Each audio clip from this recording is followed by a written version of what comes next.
जम्मू कश्मीर के अखनूर में 2 दिन पहले शुरू हुआ एनकाउंटर लगभग 27 घंटे बाद खत्म हो गया है। सर्च ऑपरेशन में सेना ने भारी मात्रा में हथियार बरामद किए हैं, जिसमें M4, AK-47 समेत कई अन्य हथियार शामिल हैं। साथ ही कपड़े और खाने पीने का सामान भी भारतीय सेना द्वारा बरामद किया गया है। अगर GOC 10 infantry division major general Samir Srivastava की माने तो पहली बार अखनूर में आतंकियों के पास से M4 बरामद की गई है। जम्मू के अखनूर क्षेत्र में सुरक्षा बलों ने एक बड़ी कार्रवाई के दौरान 3 आतंकवादियों को मार गिराया था। इस मुठभेड़ में आतंकवादियों के पास से भारी हथियार मिले, गोला बारूद और अन्य सामग्री भी बरामद की गई है। बता दें कि बरामद सामान की मात्रा इस बात का संकेत देती है कि आतंकवादी लंबे समय तक जंग की योजना के तहत आए थे।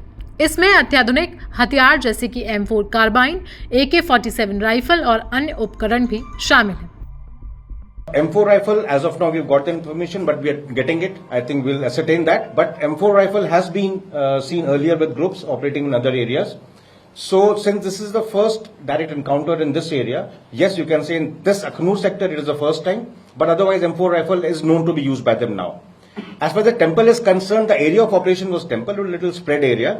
But right now, what we have done, we're just sanitizing the area to make sure that there are no mines or IEDs or anything. We will have that area checked properly. Probably that's when we'll be able to comment.